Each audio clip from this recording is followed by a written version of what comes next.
Now, your forecast first, sponsored by Matex Heating, Cooling, and Plumbing. Well, good evening to you. Another cloudy day. You know the routine that we've been in here. Notice our roofing dog, INAT Flowing Murky Cameron Springfield bouncing around a little bit. It's bouncing around because you've got winds that are gusting at 30 miles per hour across the region. 31 in Champaign. You can see 30. St. Louis 26 in Springfield right now. So gusty winds. Cool temperatures. The rain we had this morning pushing off to the east. Now we're just left with all of that residual cloud cover across the region with another day where temperatures struggle to even get out of the 40s, sitting at 47 in Champaign right now. As we go throughout this evening, another cool one. As a matter of fact, we're heading down close to the freezing mark by tomorrow. So when does that sunshine finally return? I've got some good news in the forecast when we come back. WCIA 3 News starts right now. Now on WCIA 3 News. More restrictions could be on the way for another part of central Illinois. Which communities would be impacted? Also tonight, a man is facing charges for threatening to blow up a sign in front of a church. What the state's attorney says he wanted the pastor to remove. And firefighters in one city are trying to start an ambulance service. Where people will see that question on the ballot. You're watching your local news leader. This is WCIA 3 News at 5.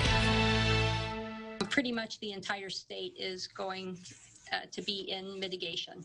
It hasn't started yet, but another part of central Illinois is dangerously close to stricter COVID-19 guidelines. Good evening. I'm Paul Cicchini. And I'm Jennifer Roscoe. The area we're talking about is Region 6. We're going to take a look at that right now. That goes from Decatur to the west to Danville in the east. We've got Watsika up there in the north, and then Olney to the south.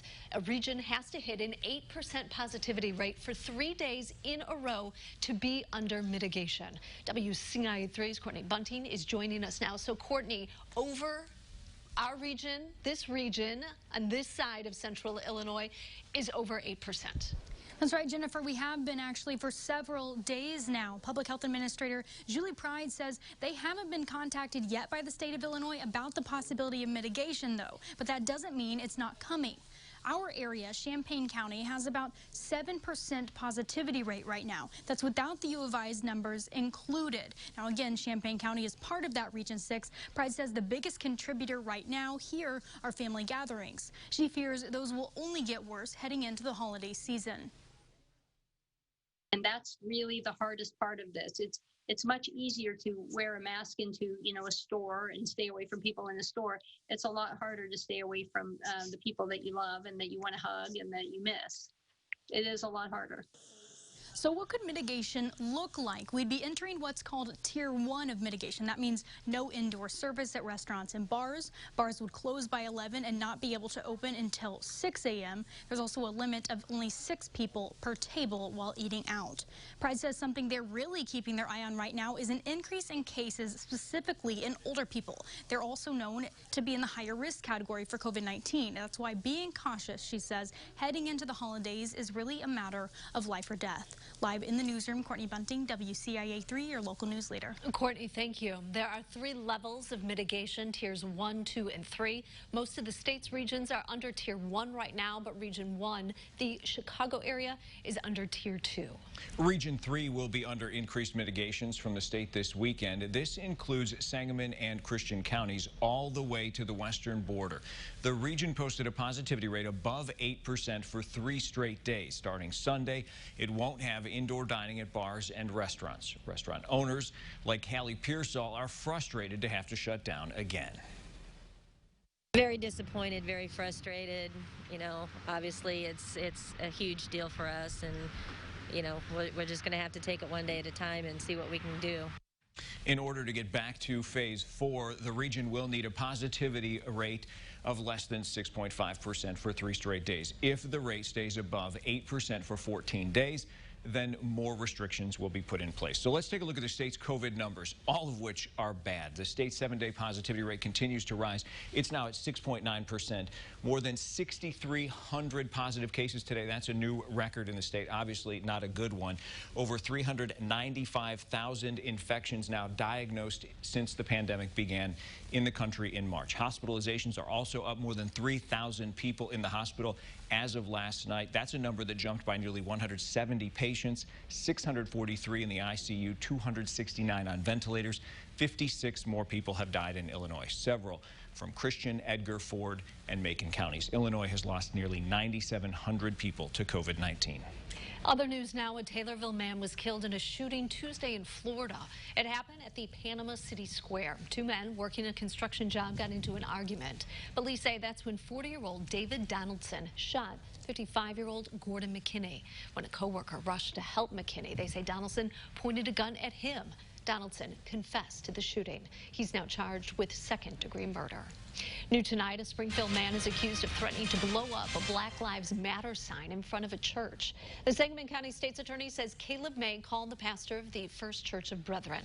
The State's Attorney says May then threatened to blow up the sign to force the church to remove it. May is charged with intimidation and telephone harassment. He could face up to 5 years in prison. State police are again asking for help to find a missing man from southern Illinois. 25-year-old Daniel Crosby was reported missing in March. Police started investigating 2 months later. He was last seen near the Tri-County Fairgrounds in Pana. Police are asking anyone with information to contact them. We have that information on our website. Firefighters in Douglas County are trying to provide quicker help during medical emergencies. People in Arcola are able to vote for their own ambulance district during this election. WCIA 3's Jamie Mays is with us now. So, Jamie, why now? Paul, the old ambulance service was run by Schrader Ambulances. They retired, so the city asked the Fire Protection District to start another one. Right now, Abbott's ambulance is handling calls during the day. Other towns also help out at night, like Arthur and Tuscola, and it takes time for those services to get to Arcola. The district trustee says they're grateful for the help, but Arcola needs its own service. There's no guarantee that Abbott is going to stay. They've got the time right now because of COVID, so they're not doing a lot of transporting. So it is definitely in our town's best interest to have its own ambulance service that's going to be here 24/7. The referendum is for $200,000 to cover the cost of starting that service. The service would be provided by volunteer paramedics. Back to you, Paul. All right, Jamie, thanks. Now, to provide the ambulance service, the Arcola Fire Protection District is asking to levy a special tax rate that will not exceed 0.4% of the value of all taxable property within the district. Now, you can vote early in Macon County starting today. Officials say the closure of the Macon County Circuit Clerk's office has no effect on the county clerk's office or early voting. The early voting location is on your screen right now on South Main Street in Decatur. You can vote until 7 today and tomorrow from 8:30 until 7. Saturday and Sunday from 9 to 5, and on Monday from 8:30 until 7 o'clock. The countdown continues until the polls open on Election Day in Illinois. Of course, early voting is taking place now, and you can see that clock ticking 4 days and counting.